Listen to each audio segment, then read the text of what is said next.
yaitu Ibu Evi Novianti ya Bu, gitu? Ya, siap. Ya, bisa ditampilkan CV-nya ada? Iya. Nah, ya. Oke, bentar ya Bu.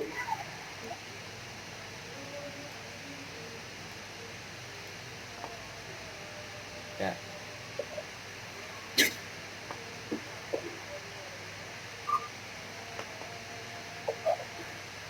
Oke, Lihat. lebih diperbesar. Bentar. Oke, sudah terlihat. Oke, saya bacakan di sini Bu. Ya, silakan. Ibu Evi Novianti ini, beliau lahir di Jakarta pada tanggal 19 November 1972 dan bertempat tinggal di daerah Jakarta Timur. Selanjutnya saya akan membacakan riwayat pendidikan Ibu Evi Novianti. Pada tahun 1985, Ibu Evi Novianti menuntut ilmu di SDN Jati Rawamangun ya Bu. SDN 09 Pagi Jati Rawamangun di Jakarta. Kemudian dilanjutkan di SMPN 92 Jakarta pada tahun 1988.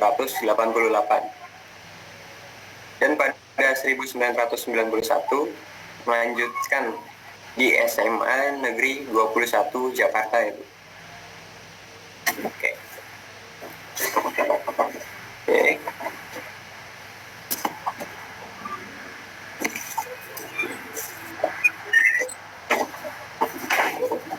Oke.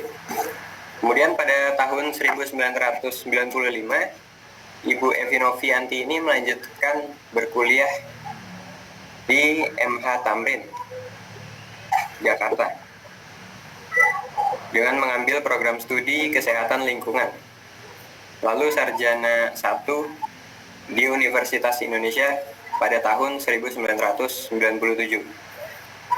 Lalu melanjutkan lagi sarjana 2 di Universitas Indonesia juga pada tahun 2002. Beliau pernah menjadi dosen K3 di beberapa universitas di Jakarta dan juga di luar Jakarta. Kemudian pernah menjadi instruktur K3, menjadi tenaga ahli K3, auditor SMK 3, lalu menjadi asesor SMK 3, dan yang paling terbaru yaitu pada tahun ini 2021 beliau menjadi asesor kompetensi BNSP. Betul ya Bu? Ya. Oke, memasuki acara berikutnya yaitu tanya jawab atau sharing bersama Ibu Novianti. Kita mulai dari pertanyaan pertama yang akan diajukan oleh siapa? Maaf, Jafal bisa ya. Ininya biar videonya ini semua ya, di on semua ya. On-cam semua Ibu. Ya Bu. Oke, pertanyaan bisa mulai diajukan ya. Siapa yang pertama biar Ibu catat? Boleh dari Adam dulu. Saya Bu. Oh dari Adam. Oh Dari saya dulu ya Bu. Silahkan. Ibu, saya mau bertanya. Masih di mute Dan? Oh, masih Suaranya nggak ada. Oh ya. Bentar. Saya ingin bertanya Ibu. Apa sih yang harus dilakukan dalam suatu perusahaan dalam menerapkan K3 agar tidak terjadi kecelakaan? Kayak contohnya kan Ibu sekarang saat ini kan sedang bekerja di suatu perusahaan dalam bidang lingkup K3 nih, di bidang migas. Itu seperti apa ya Bu penerapannya agar tidak terjadi kecelakaan? Ya. Ini ya Dam, rada putus-putus ya Dam ya. Oh, putus-putus Ibu. Bisa diulang Adam pertanyaannya? Pertanyaannya, apa yang harus dilakukan perusahaan dalam menerapkan K3 agar tidak terjadi kecelakaan? Nah, kan Ibu pada saat ini kan sedang bekerja di suatu lingkup perusahaan dalam bidang migas. Itu seperti apa ya, Bu ya? Agar tidak terjadi kecelakaan di perusahaan tersebut. Atau Ya, antisipasi Bu. agar tidak terjadi kecelakaan. Ya. Ada lagi? Biar satu orang dulu Ibu rangkum, nanti biar sekalian dijawab atau bagaimana? Atau satu pertanyaan satu langsung jawab? Satu pertanyaan satu aja kali ya, Ibu. Satu pertanyaan jawab aja, Bu. Baik. Oke. Ibu jelaskan dulu mengenai K3 ya. K3 itu atau kepanjangannya keselamatan dan kesehatan kerja. Ya. Dalam undang-undang nomor itu ada yang disebut dengan PP. PP itu peraturan pemerintah tahun 50 2012. Pasal 1 ayat 2 mengatakan bahwa K3 itu adalah suatu kegiatan yang memberikan jaminan perlindungan. Perlindungan terhadap siapa? Terhadap tenaga kerja ya yang ada di perusahaan kita. Perlindungan terhadap apa saja? Keselamatannya, supaya tidak terjadi kecelakaan, terhadap kesehatannya, supaya tidak terjadi penyakit. Ya, nah jadi intinya K3 itu adalah bagaimana perusahaan melindungi tenaga kerjanya dari berbagai bentuk kecelakaan maupun penyakit akibat kerja. Nah sekarang pertanyaan Adam, bagaimana nih supaya perusahaan itu karyawannya tidak mengalami kecelakaan, kan seperti itu ya. Nah, yang perusahaan lakukan adalah yang pertama, karena tadi tujuan dari K3 adalah melindungi keselamatan dan tenaga kerjanya, keselamatan kesehatan tenaga kerjanya. Kedua adalah menjamin, karena kalau sudah terjadi kecelakaan, maka produktivitas atau jalannya operasi perusahaan itu akan terhambat. Ya, seperti itu ya. Nah, misalnya terjadi kecelakaan nih pada tenaga kerja kita. Nah, bentuk dari kecelakaan itu adalah kerugian.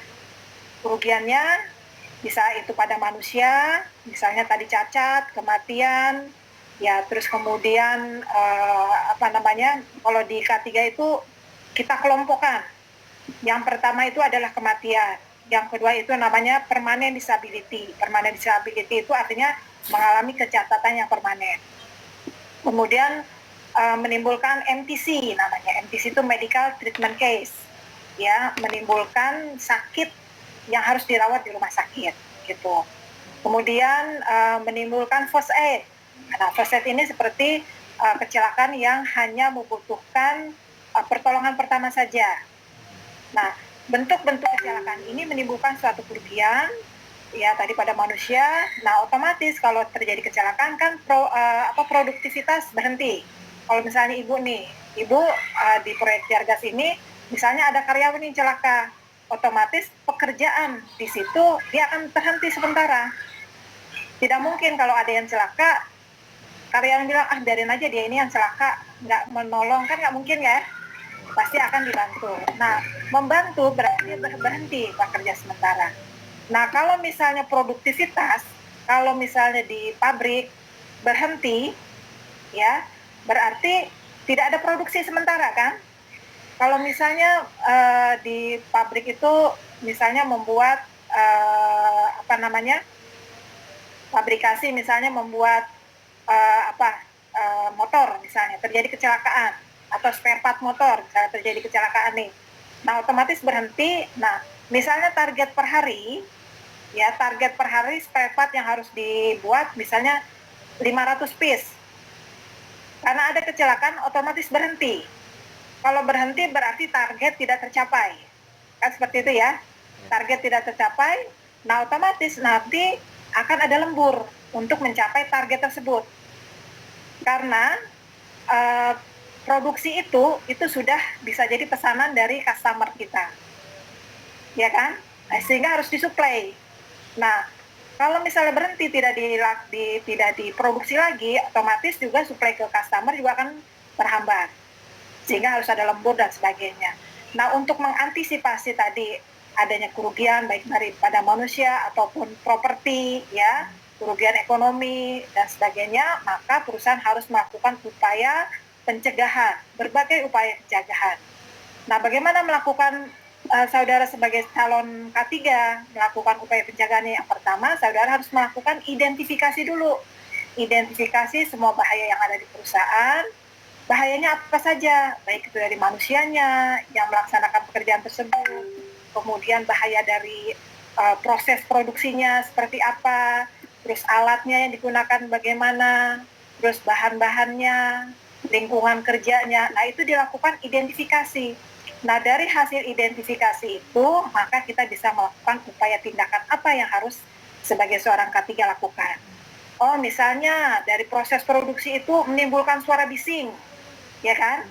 Menimbulkan suara bising. Nah, saudara tahu bisingnya itu melewati nilai ambang batas atau tidak?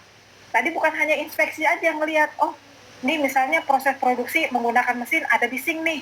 Bising itu kan suara yang mengganggu ya, mengganggu pekerja.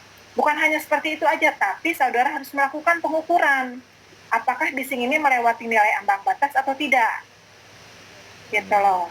Nah, syaratnya dari Kemenaker adalah nilai batasnya adalah 85 desibel. 85 desibel. Nah, setelah kita ukur misalnya 90 desibel. Apa saudara yang harus lakukan? Yaitu memberikan earplug. Earplug itu adanya artinya sumbat telinga. Nah, berapa lama desibelnya, berapa lama tenaga kerja harus bekerja di situ? Kalau 90, yaitu hanya boleh 4 jam. Tidak boleh 8 jam kerja, gitu.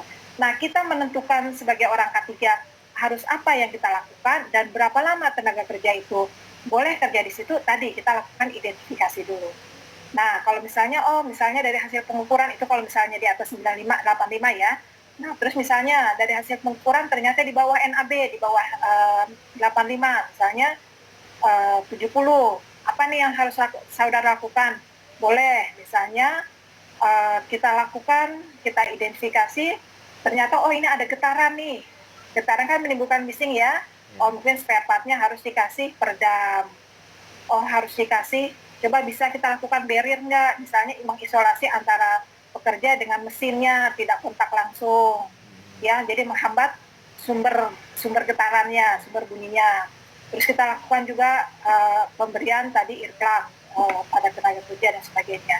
Nah, sekali lagi kita harus melakukan berbagai upaya, baik itu eliminasi, kalau pengendalian itu penerapannya hierarkinya mulai dari eliminasi, menghilangkan sumber bahaya, kemudian substitusi yang mengganti mungkin spare part tadi yang rusak ya, atau mengganti oli dan sebagainya, kemudian mengisolasi. Nah, kalau mengisolasi itu tadi memberikan barrier atau menghalang sumber bahaya dengan pekerja, kemudian engineering. Nah, kalau engineering misalnya tadi merekayasa teknik ya, rekayasa engineering.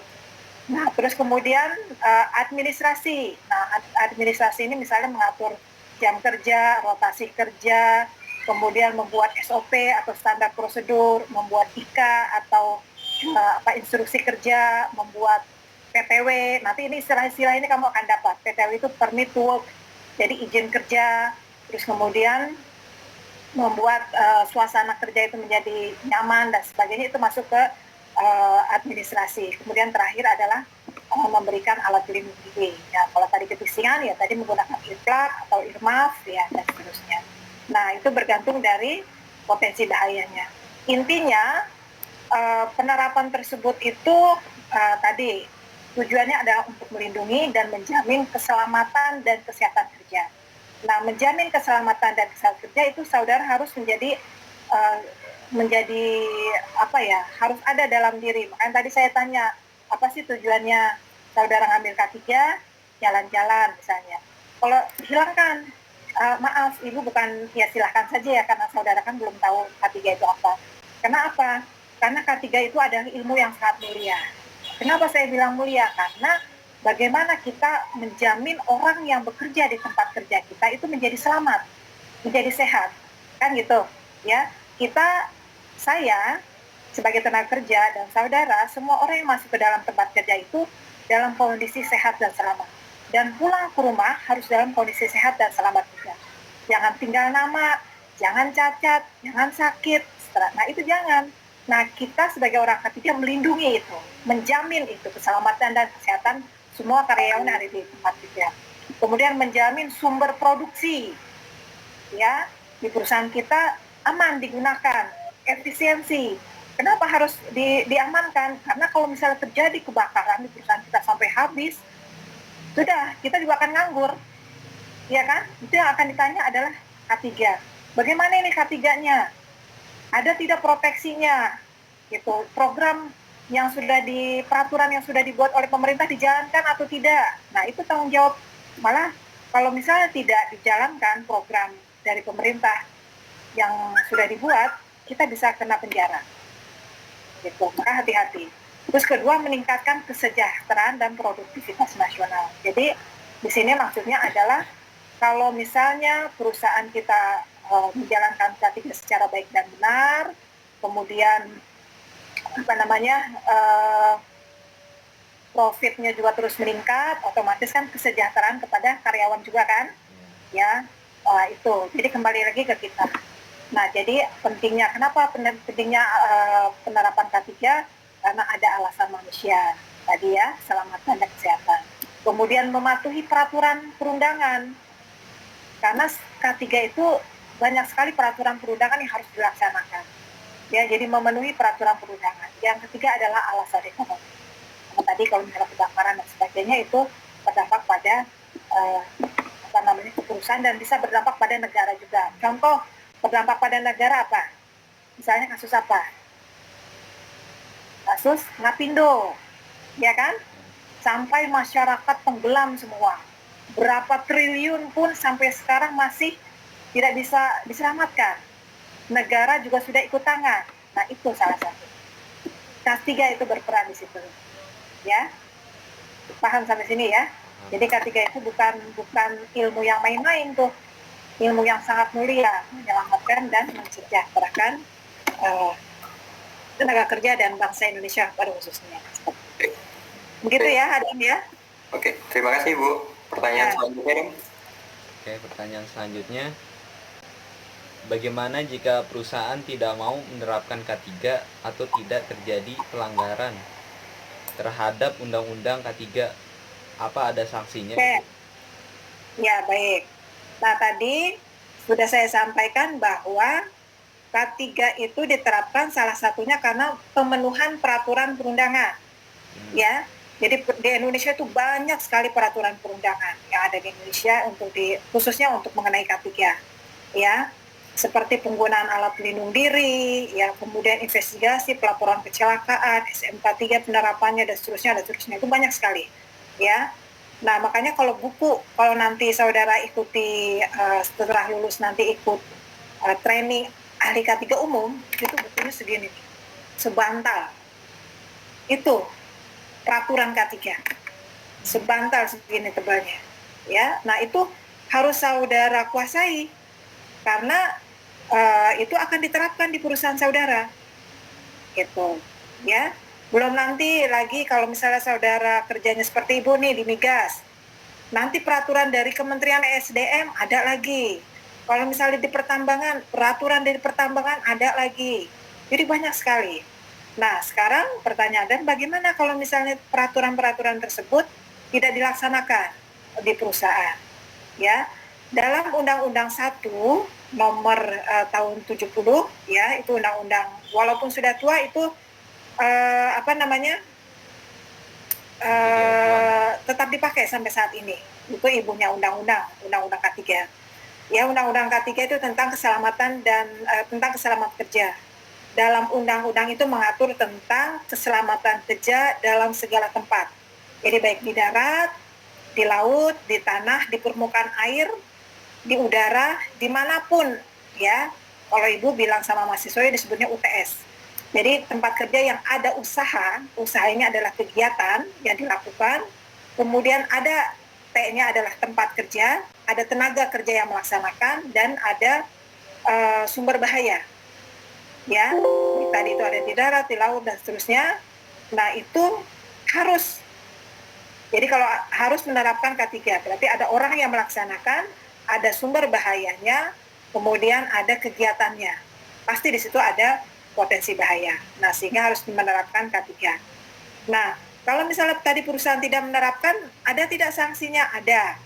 Ya, sanksinya itu tadi, menurut Undang-Undang Nomor 1 Tahun 70, ya, dendanya 100.000, kurungannya itu 3 bulan. Kok sedikit sekali Bu Evi? Sedangkan risiko dari kecelakaan itu bisa menimbulkan kematian atau kecacatan, gitu kan? Ya, nah itu sampai sekarang para ahli K3, praktisi maupun akademisi sudah mengusulkan bertahun-tahun, tapi masih sampai sekarang belum bisa dirubah peraturan itu. Ya, pada pasal 15 Undang-Undang 1 tahun 70 pasal 15 mengatakan bahwa jika perusahaan tidak menerapkan syarat-syarat K3, nah, syarat-syarat K3, maka mendapat dendanya 100.000, kurungan 3 bulan. Tapi jangan gembira dulu, ada undang-undang yang mengikutinya namanya, yaitu Undang-Undang 13 2003, itu tentang ketenaga kerja. Ya, pasal 16 di bab 16 pasal 183 mengatakan bahwa kalau perusahaan tidak menerapkan K3, maka mendapatkan denda 200 sampai 500 juta. Dan kurungannya itu 2 tahun. Minimal itu 2 tahun sampai 5 tahun penjara. Ya, ada lagi enggak pasalnya berikutnya Bu Evi? Sama, masih di Undang-Undang 13 2003, pasal 183. Ya, tentang penjara dan uang dendanya. Kalau di pasal 190 itu pertama mendapatkan SP, surat peringatan atau teguran. Kalau tidak diindahkan mendapatkan peringatan tertulis. Ya, tidak diindahkan juga nih K3 udah dikasih penjelasan, dikasih peringatan segala macam, nggak mau juga nih perusahaannya masih bandel, dikasih pembatasan kegiatan usaha. Jadi kegiatan itu dibatasi oleh pemerintah. Masih bandel juga, pembekuan kegiatan usaha dibekukan. Masih bandel juga, pembatalan persetujuan. Ya, masih bandel juga pembatalan pendaftaran kalau perusahaan nggak mau. Terus masih bandel juga penghentian sementara sebagian atau seluruh alat produksi. Masih bandel juga yang terakhir adalah pencabutan izin usaha. Nah, jadi sampai sebegitunya pemerintah tuh memperhatikan warga tenaga kerja lah istilahnya, atau tenaga kerja. Bagaimana tadi? Karena komitmen dari pemerintah itu adalah menjamin. Sudah ada dalam peraturan perundangannya, dalam undang-undangnya itu sudah menyatakan menjamin tenaga kerja untuk keselamatan dan kesehatan. Bagaimana menjamin? Yaitu membuat berbagai peraturan pelaksana yang harus diterapkan di perusahaan agar tadi tenaga kerja ini tidak mengalami kecelakaan maupun penyakit. Gitu. Nah, kalau tidak melaksanakan, inilah sanksinya. Jadi, nggak main-main, jangan ngelihat yang 170-100.000. Kalau bagi pengusaha 100.000, apa sih artinya itu ya? Gitu. Tapi kalau dibilang 500 juta, dan sanksinya bisa mencabut izin usahanya, wah, kan gitu ya? Tuh, seperti itu. Ya, paham ya maksud Ibu atau ada yang ingin ditanya lagi? Paham Ibu? Paham Ibu. Boleh Ya.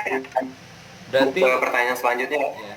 Berarti sebelum masuk pertanyaan selanjutnya, saya mau nambahin dikit Bu. Berarti nggak serta-merta maksudnya perusahaan tersebut nggak bisa langsung dicabut izinnya gitu ya Bu? Maksudnya langsung diberhentikan produksi, tapi tidak. ada step by stepnya gitu ya Bu? Ya, ada step by stepnya. Jadi pemerintah juga memikirkan pekerja dan memikirkan juga segi ekonomi dari politik. Gitu. Kalau misalnya tenaga kerjanya di perusahaan tersebut ada 500 orang atau 1.000 orang. Kalau dicabut izin usahanya berarti kan sama aja di PHK semua kan? Gitu. Nah, 500 orang atau 1.000 orang ini nganggur, otomatis kan ekonomi negara juga bisa terganggu ya, gitu. Nah, terus nanti yang 1.000 orang ini mau dikemanakan? Gitu. Nah, oleh karena itu, makanya di setiap wilayah itu ada yang disebut dengan Disnaker, Dinas Tenaga Kerja. Nah, jadi petugas di Snaker inilah yang memberikan pembinaan kepada perusahaan tersebut untuk menerapkan K3. Gitu. Jadi nggak langsung, makanya kita lakukan teguran dulu. Nah, nanti teguran ini lakukan di pembinaan sampai mereka sadar supaya menerapkan peraturan pemerintah tersebut. Nah, tetapi saya yakin setiap perusahaan itu pasti sudah menerapkan K3, cuma tingkat penerapannya itu berbeda-beda. Ada yang masih rendah, sedang, ada yang sampai tinggi. Nah, itu biasanya bergantung dari tingkat potensi bahayanya. Semakin tinggi tingkat potensi bahayanya, misalnya perusahaan itu menggunakan bahan peledak, mudah terbakar, ada itu dalam peraturan. Terus kemudian beracun, ya, radiasi. Nah, itu nggak main-main tuh. Untuk mendapatkan izin membuka usaha itu K3-nya tuh ketat sekali. Gitu. Mungkin yang masih perusahaan yang kalangan kecil, nah itulah biasanya yang masih suka bermain di situ. Seperti itu. Maksudnya paham ya, Dam ya? Ya, paham Ibu. Ya. Terus ada lagi? Mungkin saya lanjut ke pertanyaan ketiga ya Ibu ya. Ya, silahkan. Dalam pekerjaan yang berisiko tinggi, penggunaan APD merupakan satu-satunya upaya yang wajar kan? Mengapa sih penggunaan APD itu penting Bu dalam perusahaan? Sama apa penggunaan APD pada pekerjaan berisiko tinggi itu apa ya Bu? Ya, APD itu singkatan dari alat pelindung diri. Ya. Nah, itu juga diatur dalam peraturan pemerintah nomor 8 tahun 2010. Itu khusus mengenai alat pelindung diri. Nah, dalam peraturan itu mengatakan bahwa alat pelindung diri adalah suatu alat yang mempunyai kemampuan untuk melindungi seseorang yang fungsinya mengisolasi sebagian atau seluruh tubuh pekerja dari potensi bahaya tenaga kerja. Di sini adalah tadi dalam peraturan itu adalah melindungi, fungsinya mengisolasi, melindungi sebagian atau seluruh tubuh. Jadi teman-teman di sini jangan, kalau misalnya kita bilang APD, jangan konotasinya seluruh tubuh tuh dipakai, ya. Bergantung dari jenis pekerjaannya. Ada memang sebagian tenaga kerja yang menggunakan seluruh tubuhnya, jadi kayak robot. Ya kan, ada dari kepala sampai kaki, sampai ditutup gitu kan. Nah, kalau misalnya sekarang nih kasus yang COVID lah, lihat kan, pakai hazmat, semua kepala, nah itu sampai ke kaki-kaki itu. Ada juga misalnya pekerjaan yang berhubungan dengan bahan radiasi atau kimia yang berbahaya tuh, semua tertutup kan, pernah lihat nggak di Google? Ya, nah itu ada. Itu yang mempunyai potensi bahaya yang besar. Atau yang mengandung tadi radiasi, atau misalnya peleburan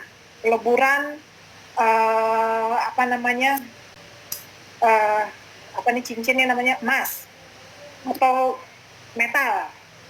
Nah itu biasanya pakai tuh dari kepala sampai kaki, gitu, lengkap semua tuh kayak astronot kayak gitu, ya. Tetapi ada sebagian yang hanya sebagian saja yang dilindungi. Misalnya pernah ngelihat nggak pekerjaan mengelas, ya. Nah itu pakai face shield. Face shield ada yang face shieldnya dia hanya terbuka begitu saja, ada yang pakai kayak helm, ya itu.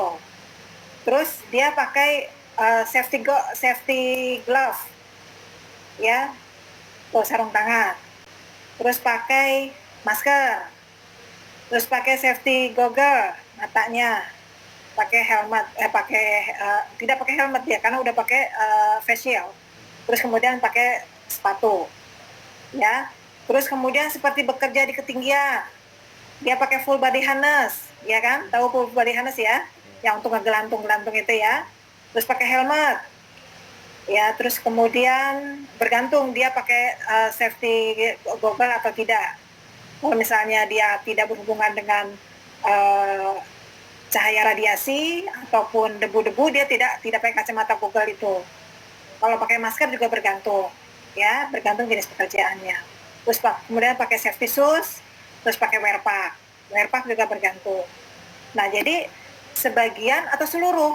Nah Untuk saudara sebagai seorang K3, sekali lagi, bagaimana nih menentukan, misalnya saudara kan tadi Ibu bilang pertama kita adalah melakukan identifikasi potensi bahaya ya. Nah, saudara melakukan identifikasi pekerjaan di perusahaan saya itu apa sih, gitu ya.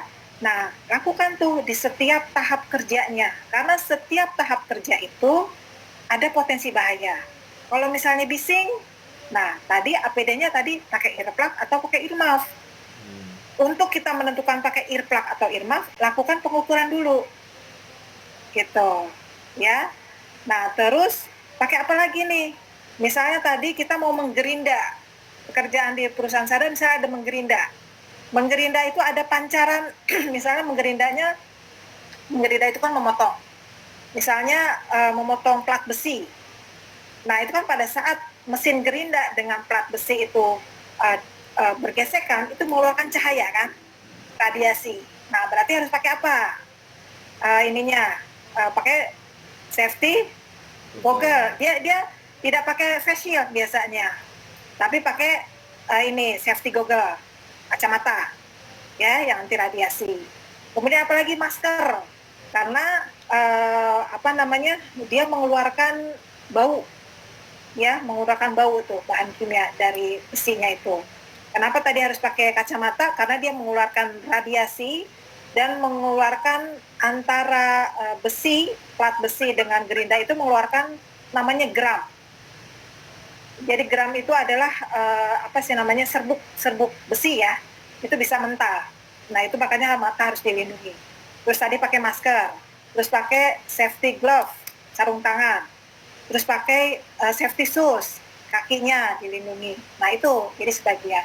Jadi sekali lagi untuk menentukan APD apa yang harus kita gunakan, lakukan identifikasi dulu. Ya. Nah, di pasal di 2000 Peraturan Perundangan 8 2010 itu juga mengatakan bahwa perusahaan wajib menyediakan alat pelindung diri. Jadi wajib hukumnya perusahaan. Ya, wajib menyediakan alat pelindung diri. Dan APD itu diberikan secara cuma-cuma oleh perusahaan. Jadi bukan suruh beli, wajib menyediakan dan diberikan kepada pekerja secara cuma-cuma. Dan standarnya pun APD yang disediakan harus sesuai dengan standar SNI, Standar Nasional Indonesia, atau standar yang berlaku. Silahkan mau pakai ANSI dari luar negeri, atau pakai OSA, atau pakai siapa, silahkan, bergantung dari masing-masing kebijakan perusahaan dan bergantung dari tingkat bahayanya, dangernya itu, ya, itu bergantung. Karena bisa jadi yang dari luar negeri, misalnya dari ANSI, itu kualitasnya lebih bagus dari SNI, ya. Jadi kembali lagi ke perusahaan. Nah, masih di peraturan tadi 8 2010 itu juga mengatakan bahwa alat yang disebut dengan alat pelindung diri itu dari mulai dari kepala, dari mata, dari muka, telinga, pernapasan, tangan, kaki, pakaian pelindung, terus kemudian tadi alat jantung atau harness, terus juga pelampung. Pelampung itu masuk ke alat pelindung. Karena ingat, tadi disampaikan bahwa yang disebut tempat kerja adalah tempat kerja itu adalah tempat di mana orang bekerja, baik itu di darat, di laut, di udara, gitu kan, di permukaan air, tapi kalau karena kan banyak ya perusahaan yang bekerjanya di dalam laut, misalnya ya, kayak di penangkapan ikan ya, yang di luar negeri tuh ngambil kepiting yang ini gitu kan, segala macam, atau pengelasan di dalam laut juga kan, ada pernah melihatnya. Nah, itu juga harus dilakukan. Seperti itu ada. Ya. Ibu kalau misalnya di tempat Ibu dalam migas itu seperti apa Ya. Ibu? APD yang Ibu pakai atau Ibu yang terapkan dalam lapangan itu seperti apa dalam migas? Ya. Baik. Biasanya. Kalau di Ibu kebetulan memang betul jaringan gas, tetapi Ibu lebih ke konstruksinya. Jadi konstruksi di sini adalah penanaman pipa gasnya. Jadi penanaman pipa gas itu yang nanti gasnya itu akan dialirkan ke rumah-rumah penduduk gitu. Nah, APD-nya tidak seperti yang saudara bayangkan wah ini kalau gas itu APD-nya harus lengkap ya, atau bahayanya seperti apa karena gas gitu ya, tidak. Karena ibu karena sifatnya konstruksi, dia menggali, jadi menggali pit atau menggali lubang.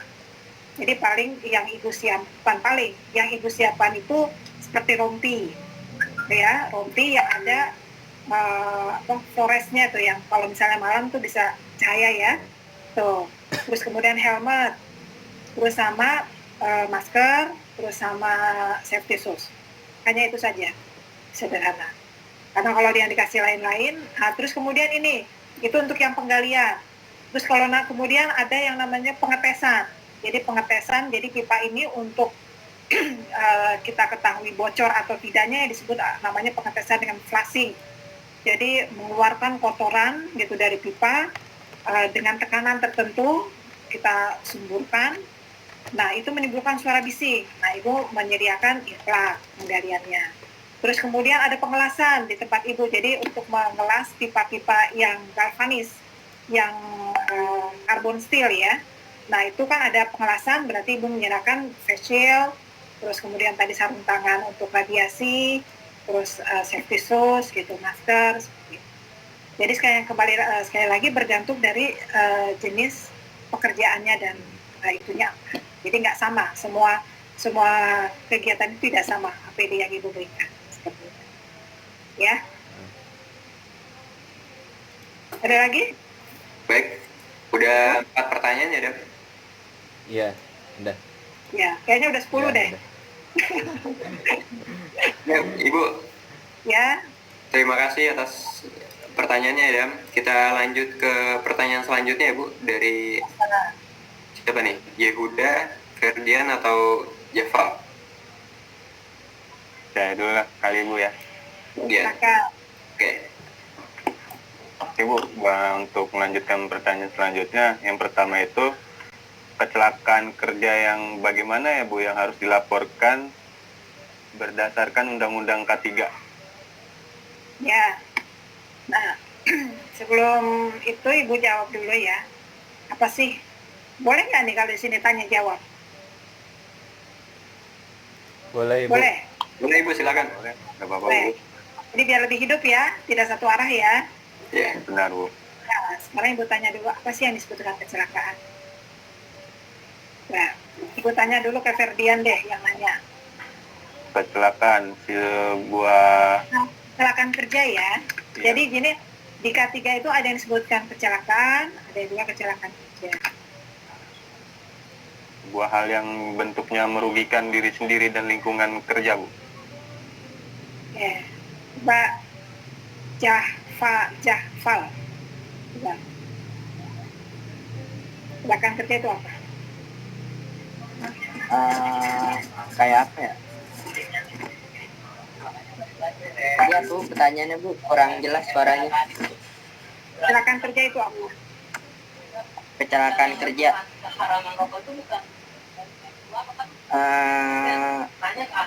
Kurangnya ini apa ya? Kedisiplinan para pekerja Bu. Ya. Ya, dua aja ya, biar kita nggak ketemu malam ya. Baik, ibu simpulkan ya dari nomor kedua. Jadi kecelakaan kerja itu adalah kejadian yang tidak dikehendaki dan tidak terduga. Ya, yang dapat menimbulkan kerugian. Ya, bisa pada jiwa manusia, pada orang, pada properti ataupun lingkungan, atau kombinasi semuanya yang terjadi di tempat kerja. Karena tadi kecelakaan kerja. Nah, kenapa di sini tadi Ibu menyatakan bahwa tidak dikehendaki. Jadi setiap kecelakaan itu tidak boleh ada unsur rencana. Jadi kalau ada unsur rencana itu disebut namanya sabotase. Nah, kenapa tadi tidak diduga ya? Tadi tidak diduga, itu tadi boleh ada unsur rencana dan tidak dikehendaki. Tidak dikehendaki ini karena menimbulkan suatu kerugian. Ya, baik tadi pada manusia, properti maupun pada lingkungan atau kombinasi. Jadi kecelakaan itu bisa hanya pada orangnya saja, tapi propertinya tidak rusak, ya kan itu. Bisa juga pada propertinya aja, tapi orangnya selamat. Atau juga bisa pada lingkungan, misalnya terjadi pencemaran, ya kan? Atau kombinasi semuanya. Misalnya terjadi peledakan, orangnya mati, propertinya rusak, juga pencemaran lingkungan ya kan? Ya gitu, itu kan berarti kombinasi semuanya. Nah kalau tadi yang Jafal bilang karena kelalaian misalnya atau karena orangnya ya, yang itu adalah penyebab dari kecelakaan. Jadi harus dibedakan ya. Jadi kalau kecelakaan itu adalah kejadiannya ya, kejadian yang menimbulkan suatu kerugian ya, seperti itu. Nah sekarang itu ada dalam peraturan 3 tahun 19, peraturan pemerintah ya, Permenaker, peraturan pemerintah tenaga kerja tahun nomor 3 tahun 1998 ya, ada di situ. Nah dalam Undang-Undang 1 tahun 70 juga mengatakan bahwa kecelakaan, setiap kecelakaan kerja itu harus dilaporkan. Ya, dilaporkan ke siapa? Yaitu dilaporkan kepada Disnaker, ya, Dinas Tenaga Kerja setempat. Apa saja yang harus dilaporkan? Yang pertama adalah kecelakaan yang menimbulkan kematian. Gitu, yang menimbulkan kematian. Karena itu kenapa harus dilaporkan? Karena kalau misalnya terjadi kematian itu ada yang disebut di K3 itu namanya jam kerja. Ya, jam kerja aman. Kalau menimbulkan kematian itu menghilangkan 6.000 jam kerja aman. Coba bayangkan, 6.000 jam kerja aman itu tidak gampang untuk mendapatkan berapa tahun itu. Gitu ya. Nah, tujuan di perusahaan kita adalah zero accident. Jadi 0 terjadi kecelakaan. Jadi kalau sampai 1 orang meninggal 6.000, kalau 2 12.000. Tuh, bayangkan. Sekarang Ibu ini hampir setahun ya, maksudnya proyek ini mau sampai setahun. Itu kemarin, tadi kan Ibu weekly meeting. Jadi setiap minggu itu ada weekly meeting, namanya kita nanti ya, kalau misalnya kalau saudara jadi orang HSE, terus tiap minggu ada weekly meeting. Jadi rapat mingguan ya. Nah itu tadi Ibu melaporkan jam kerja aman Ibu itu adalah 149.799, baru 100. Jadi kalau kematian 6.000 habis itu semua, ya kan gitu. Nah untuk mengumpulkan itu berat. Kayak tadi, bagaimana kita menjamin orang supaya tidak celaka, apalagi menimbulkan kematian. Bagaimana memproteksinya itu gitu kan, supaya orang nggak celaka. Ya tadi menimbulkan kematian harus dilakukan. Yang kedua adalah cedera. Nah tadi Ibu sampaikan bahwa dalam hierarki kecelakaan di K3 itu yang pertama adalah fatality atau kematian, yang kedua PD atau permanent disability. Nah, permanent disability ini harus dilaporkan karena menimbulkan cedera atau kecacatan. Misalnya seperti patah tulang, amputasi, ya. Nah, nanti kalau saudara sudah masuk K3, itu jari-jari ini ada hitungannya nih. Satu ruas jari ini ada nih angkanya. Misalnya jari kelingking itu berapa hilang hari jam kerja. Kalau ruasnya 2 yang terpotong berapa hilang hari kerja. Kalau 3 berapa. Kanan sama kiri itu beda. Ini tiap jarinya nih ada harinya nih. Kalau mata 1 berapa. Mata 2, telinga, tangan semua. Kaki, kiri, kanan itu beda. Semua ada di peraturan. Nanti saudara kalau belajar namanya statistik kecelakaan itu akan diajari nanti ya. Cedera kepala, pernapasan, cedera yang lainnya ya, misalnya di perusahaan saudara ada confined space, yaitu masuk ke lorong yang hanya 1 orang, bisa hanya 1 orang, nah menimbulkan kematian ya. Hipotermia ya, nah itu beberapa cedera atau yang yang harus dilaporkan. Kemudian cedera yang melakukan pekerjaan penyakit akibat kerja, penyakit akibat kerja itu juga harus dilaporkan. Jadi dalam peraturan peraturan pemerintah Perpres 7 2019 mengatakan bahwa penyakit akibat kerja itu termasuk dalam kecelakaan kerja. Gitu. Nah, dalam peraturan tersebut 7 tahun Perpres 7 tahun 2019 mengatakan ada 31 jenis penyakit yang harus dilaporkan. Ya, tahun Permen 1 1980 juga mengatakan kewajiban perusahaan melaporkan penyakit akibat kerja. Itu ada 31 penyakit yang harus dilaporkan. Misalnya silikosis, antrakosis, berilosis, ya, pneumococcis, ya. Terus kemudian penyakit hearing loss, penurunan pendengaran, juga penyakit lainnya. Nah itu. Nah nanti biasanya penyakit akibat kerja ini saudara bisa ketahui itu ada ciri khas yang berbeda. Biasanya rata-rata itu 4-5 tahun ke atas setelah dia mengalami kontak dengan paparan, ya, bahaya, itu baru biasanya kelihatan. Gitu. Silikosis dan seterusnya. Ya itu harus dilaporkan. Kemudian apalagi harus dilaporkan, misalnya adanya peledakan, adanya kebakaran, ya, runtuh bangunan, struktur bangunan, ada kebocoran gas, ya itu harus dilaporkan. Kemudian potensi bahaya lainnya menimbulkan kecelakaan, ya. Biasanya kalau dalam peraturan itu kecelakaan kecil juga harus dilaporkan, tetapi biasanya kita tidak melaporkan, biasanya kita tidak melaporkan, gitu ya. Biasanya hanya kecelakaan besar saja. Gitu. Itu ya. Siapa? Ferdi, ya. Baik, Bu. Baik Bu, pertanyaan Ya. selanjutnya Ferdi. Nah, yang kedua, Ibu kan bekerja di migas tuh ya, Bu ya. Ya. Jenis kecelakaan yang sering terjadi di dalam dunia kerja migas itu seperti apa ya, Bu ya? Ya, kalau di Ibu, selama Ibu kan proyek kemarin dari, ini kan mau akhir proyek sampai Desember ya. Nah, selama proyek berjalan ini, alhamdulillah, hanya mendapatkan kecelakaan kecil saja, nirmis, bukan nirmis, first aid. First aid itu adanya pertolongan pertama. Jadi hanya tertusuk kakinya dengan pecahan beling.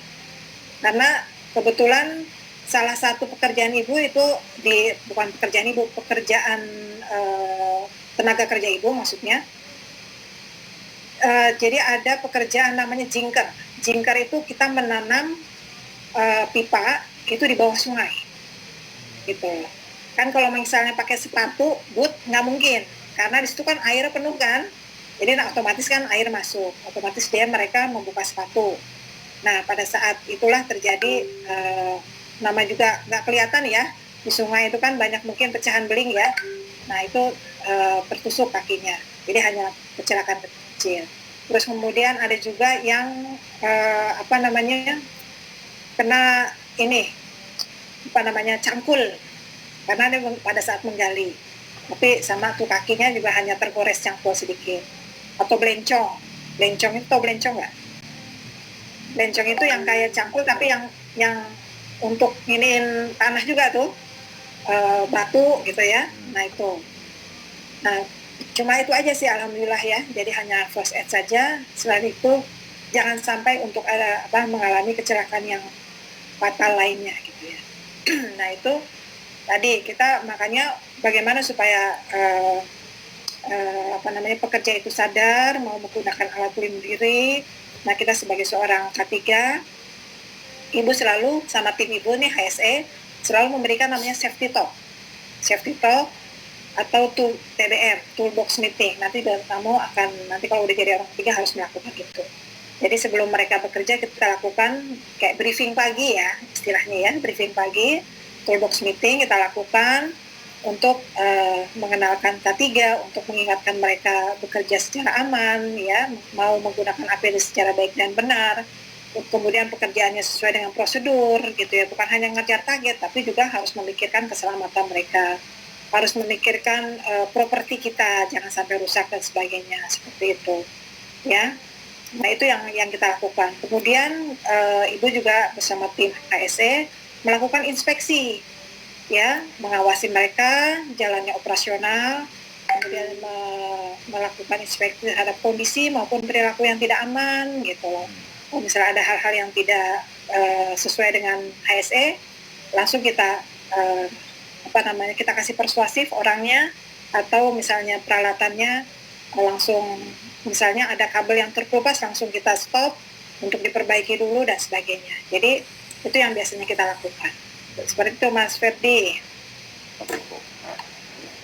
Ya. Baik. Sudah, Ferdi? Pertanyaannya? Oke, lanjut ke Yehuda ya, Bu? Untuk lanjut pertanyaan selanjutnya.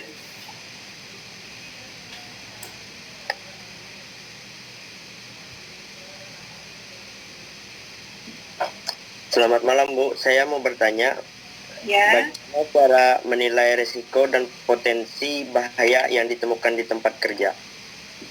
Ya, kalau menilai risiko itu biasanya kita itu masuk ke dalam disebut dengan manajemen risiko, ya, ilmu manajemen risiko. Jadi manajemen risiko itu adalah suatu ilmu bagaimana kita melakukan mengidentifikasi bahaya, terus kemudian setelah kita identifikasi kita ukur.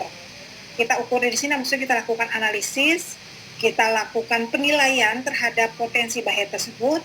Kita lihat nih dalam menganalisis ini kita hitung probability-nya, kemungkinan kecelakaannya dan konsekuensinya.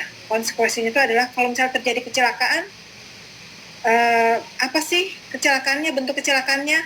Tadi apakah tadi menyebabkan mati, apa menyebabkan kebocoran pada lingkungan, yaitu ya kerugian dan seterusnya yang tadi Ibu jelaskan. Nah setelah kita lakukan verifikasi, tadi mengukur atau menganalisis, kemudian kita melakukan dari hasil pengukuran atau analisis itu kita akan mendapatkan tingkat risiko atau menilai risiko. Tingkat risiko dari pekerjaan ini berapa? Apakah dia tinggi, rendah, tinggi, sedang atau rendah? Nah, setelah kita mengetahui itu maka kita bisa melakukan pengendalian. Ya, itu akhir dari menilai risiko. Ya, nah itu ada juga dalam standarnya. Perusahaan biasa menggunakan standar ISO 13001 tahun 2018. Jadi ISO itu adalah International Standard Organization. Jadi semua di dunia ini mengacu pada standar ISO 31000 tentang menilai risiko. Ya. Nah, tadi pertanyaannya bagaimana ya penilainya ya? Iya gitu ya? Iya Bu. Nah, jadi menilainya seperti itu. Jadi nanti teman-teman semua di sini, insya Allah nanti di kampusnya akan diajarkan yang namanya HIRA-DC. HIRA-DC itu Hazard Identification, Risk Assessment, dan Determining Control. Jadi menilai, untuk menilai tingkat risiko dari suatu pekerjaan yang ada di perusahaan. Dan ada juga yang disebut dengan JSA, Job Safety Analysis. Nah, jadi dalam satu pekerjaan, misalnya saudara mau melakukan penilaian terhadap pekerjaan, misalnya di Ibu ya, menilai pekerjaan menggali atau memasang pipa. Ya, jadi setiap tahap kerjanya itu Ibu nilai. Misalnya dari mulai persiapan, terus apa nih potensi bahayanya dari alat, dari bahan, dari orang, terus kemudian menggalinya, ya, dan seterusnya. Sehingga dapat nilai akhirnya seperti itu. Ya, tuh. Jadi kita punya standar sendiri. Nah, nanti bisa menggunakan risk matrix risiko, ya, untuk menilai risiko tadi. Ya udah. Untuk pertanyaan selanjutnya, ya udah ada lagi? Cukup kayaknya sudah terjawab semua. Oke. Untuk Jafal, dipersilahkan. Assalamualaikum Bu, saya mau bertanya, Ya. apakah keselamatan dan kesehatan kerja menurut peraturan Bu? Ya, tadi di awal Ibu sudah sampaikan ya, kalau menurut banyak sekali ya peraturan pemerintah yang mengatakan tentang keselamatan dan kesehatan kerja. Ini Ibu ngambil beberapa saja ya, contoh misalnya di PP itu peraturan pemerintah PP atau peraturan pemerintah nomor 50 tahun 2012 tentang sistem manajemen K3. Ya, dalam pasal 1 ayat 2-nya mengatakan bahwa K3 itu adalah segala bentuk kegiatan atau suatu aktivitas atau suatu kegiatan atau suatu program yang dibuat oleh tim K3 ya, yang tujuannya adalah memberi jaminan perlindungan atas keselamatan dan kesehatan tenaga kerjanya, ya, agar terhindar dari kecelakaan maupun penyakit akibat kerja dari aktivitas kerja yang ada di perusahaan. Itu menurut PP 50 2012. Nah, kemudian OSAS, ya, OSAS itu OSAS itu adalah Occupational Health Safety Assessment, ya, tahun series 18.001, ya, tahun 2007. Itu mengatakan bahwa K3 itu adalah suatu kondisi atau faktor yang berdampak, kondisi atau faktor. Nah, kenapa di sini disebut faktor? Karena tadi yang sudah Ibu sampaikan bahwa di tempat kerja itu banyak sekali potensi bahaya atau faktor yang menyebabkan terjadinya keselamatan maupun kesehatan kerja yang menimbulkan kerugian.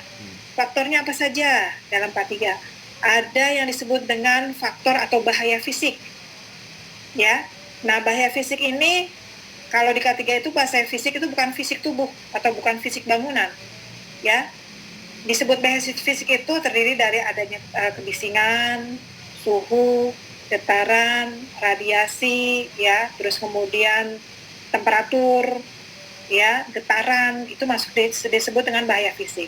Kemudian ada bahaya biologi, yaitu dari makhluk hidup, bisa jasad ternik, manusia juga termasuk biologi, ya. Terus kemudian tumbuh-tumbuhan, ada hewan, mikroorganisme dan sebagainya. Ya, kalau hewan misalnya, karena kan ingat tadi tempat kerja itu bisa di darat, di laut, di udara. Ada orang yang kerja di hutan kan? Nah, itu masuk ada tumbuhan yang menimbulkan alergi, ya kan? Atau yang beracun, ya. Ya, dan seterusnya. Atau di laboratorium misalnya kan berhubungan dengan virus, ya. Nah, itu biologi. Kemudian ada bahaya kimia. Itu bisa dari gas, ya, padat, cair, ya. Seperti itu. Fisik, kimia, biologi. Ada yang disebut dengan fisiologi. Kalau fisiologi berhubungan dengan faal, ergonomi, ya, tentang postur, cara kerja, ya, seperti itu.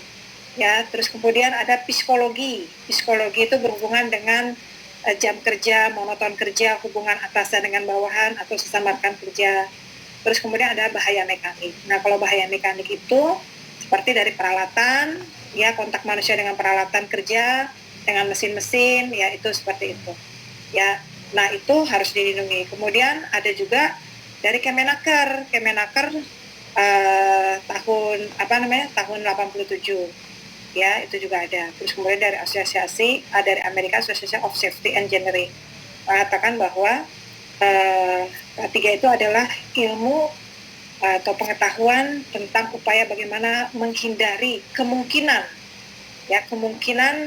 adanya musibah serta penyakit yang dilibatkan oleh pekerjaan dan lingkungan kerja. Jadi intinya K3 itu adalah ilmu dan penerapannya bagaimana melindungi tenaga kerja dari kecelakaan dan penyakit akibat kerja yang ada di tempat kerja. Intinya seperti itu. Perlindungan. Ya. Betul, Jafal. Oke, terjawab ya, Jafal.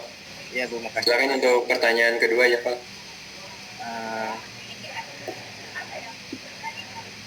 Oh iya, sebentar. Ibu mau tanya, ada yang pernah ngelihat lambang K3 tidak? Lambang K3. Yang Sekarang bulat, yang ada rodanya itu ya, Bu, warna hijau. Ya, betul. Nah, itu tahu artinya nggak? Apa, Bu? Apa itu artinya, Bu? Belum, Nah, Bu. artinya, ya, itu ada dalam peraturan tuh, ya, peraturan Kepmenaker 1135 tahun 87 tentang lambang, ya. Jadi palangnya itu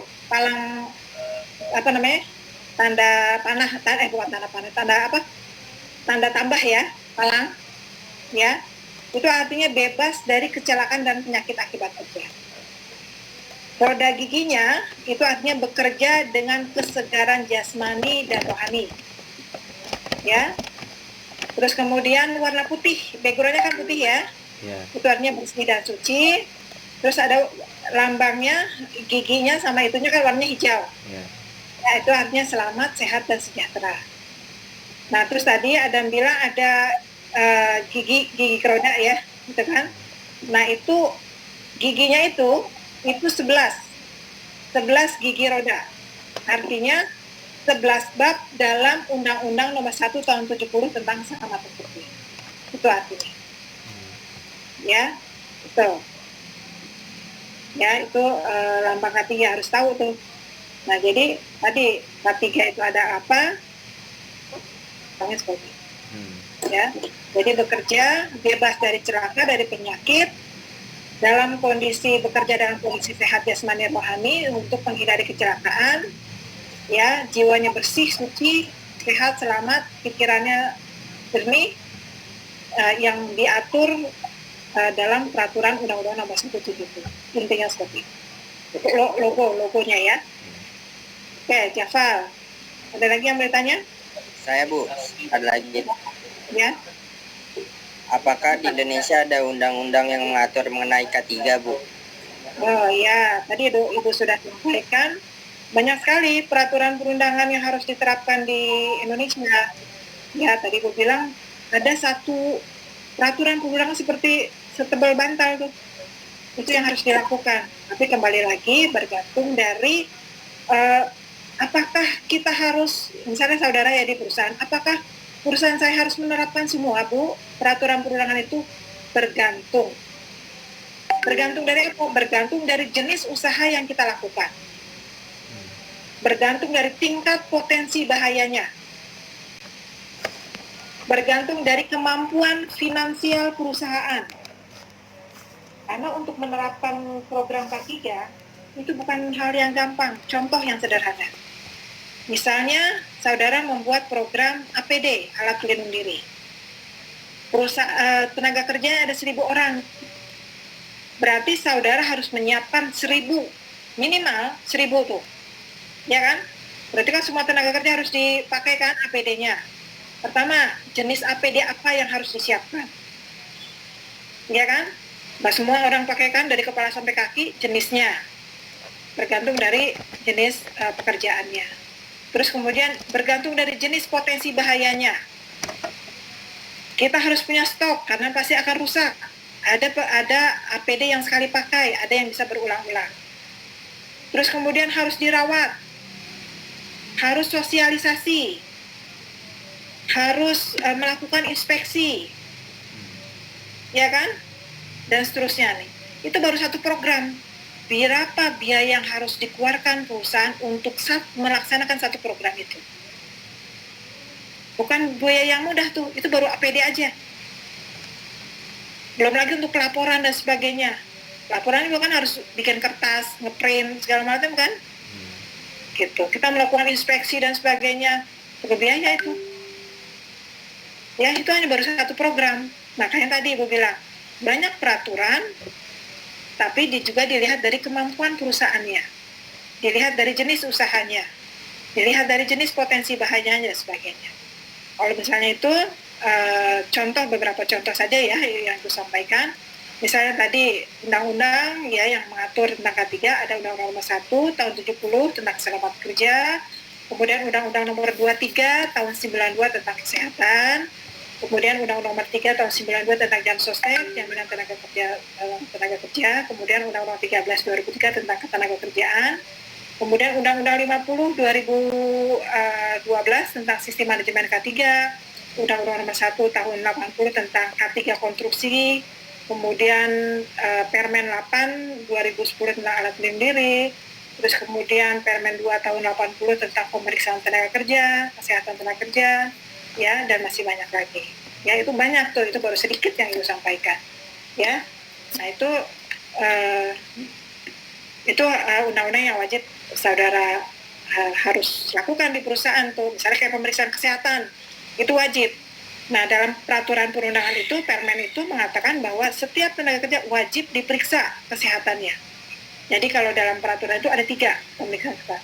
Pemeriksaan awal, berkala, dan khusus. Awal ini, jadi saudara sebelum masuk, itu harus dicek dulu kesehatannya. Makanya, jangankan untuk bekerja, saudara masuk ke Binawan aja harus medical check up kan? Nah, itu, apalagi ke perusahaan, harus dicek dulu kesehatannya. Kenapa harus dicek? Karena banyak tenaga kerja yang pindah antara satu perusahaan ke perusahaan lain. Jangan-jangan dia sudah membawa penyakit akibat kerja dari perusahaan sebelumnya. Jadi kalau misalnya dia komplain, perusahaan bisa nolak. Lo datang ke sini udah bawa penyakit dari perusahaan lain, jangan komplain ke perusahaan kita dong, gitu. Tapi kalau misalnya kondisinya sehat, ada pemeriksaan awal, nah selama bekerja itu kan terjadi paparan. Paparan itu artinya kontak antara saudara tenaga kerja dengan sumber bahaya yang bisa menyebabkan sakit, ya kan? Entah itu tadi sakitnya misalnya silikosis, ya antrakosis, atau penurunan pendengaran. Nah, itu ada pemeriksaan namanya pemeriksaan berkala.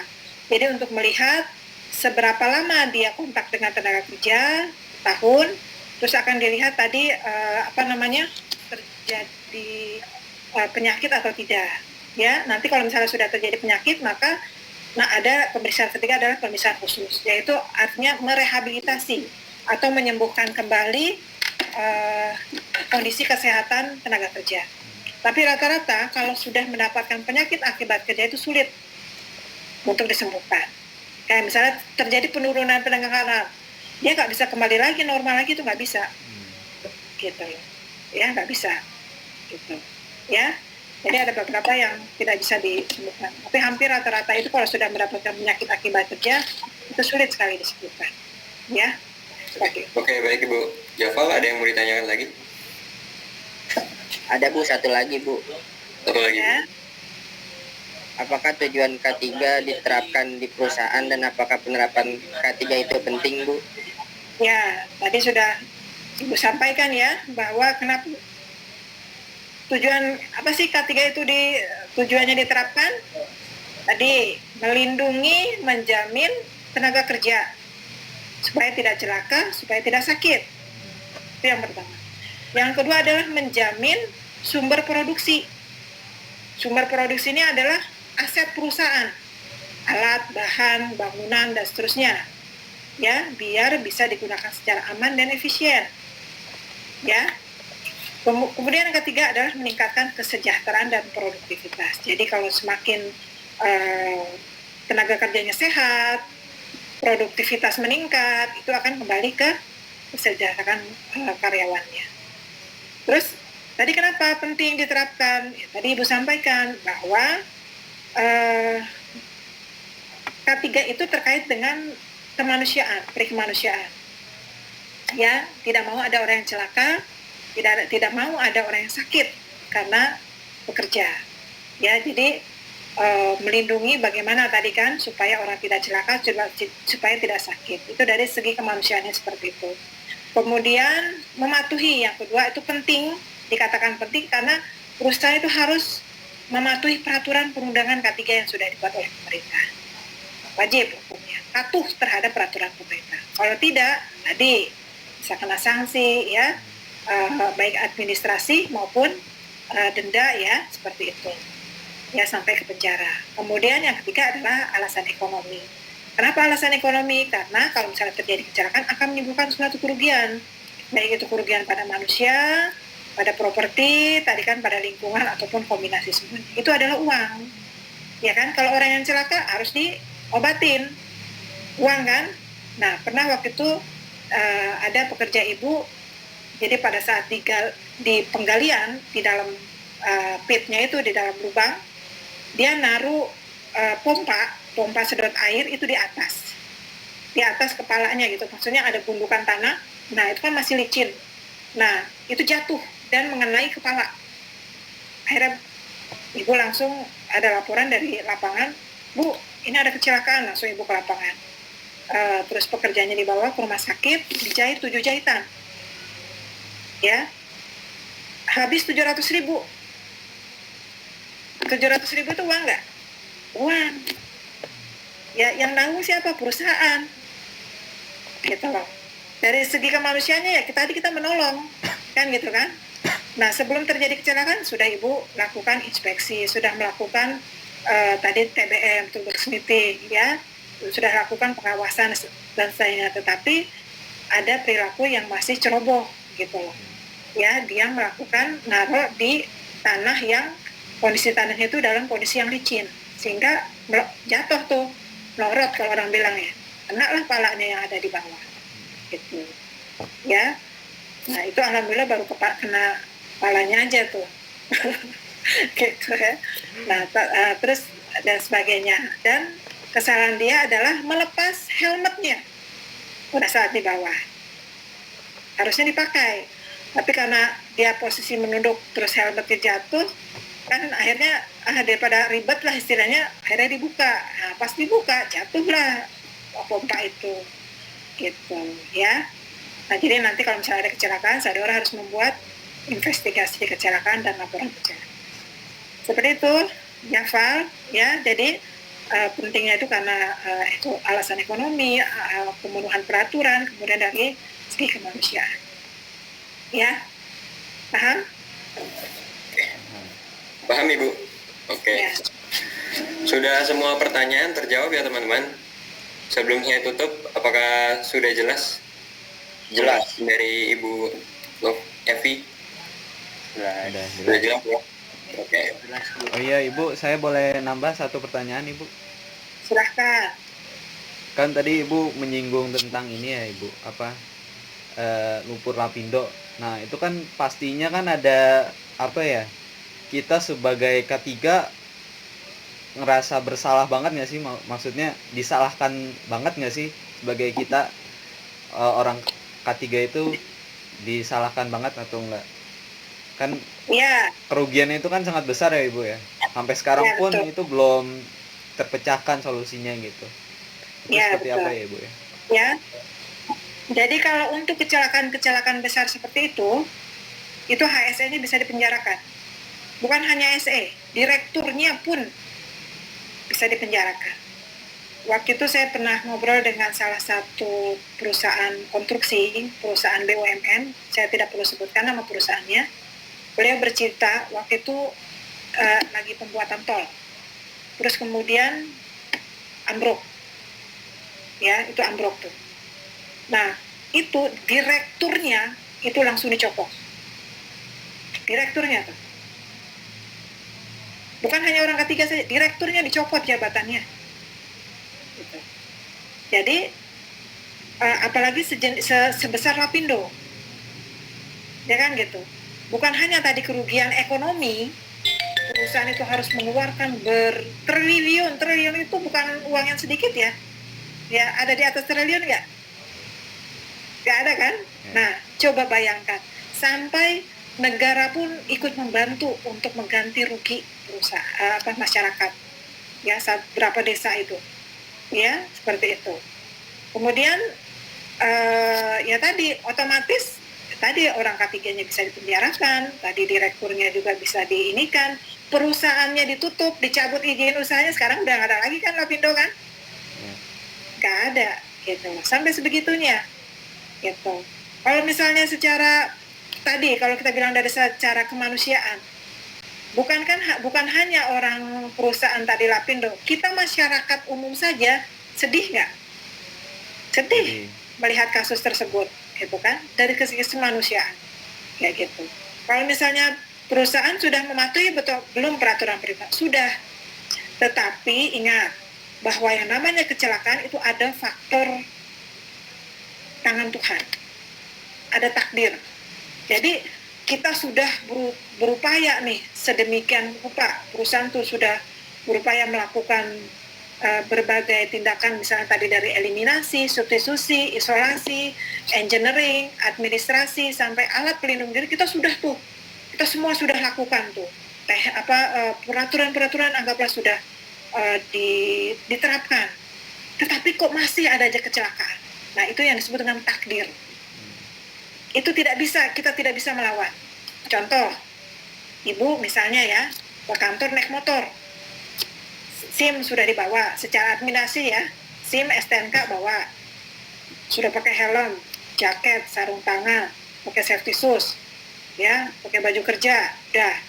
Terus kemudian jalan dengan kecepatan maksimal misalnya 50, kita sudah hati-hati, lihat kiri kanan dan seterusnya, ikuti rambu, lampu merah dan sebagainya.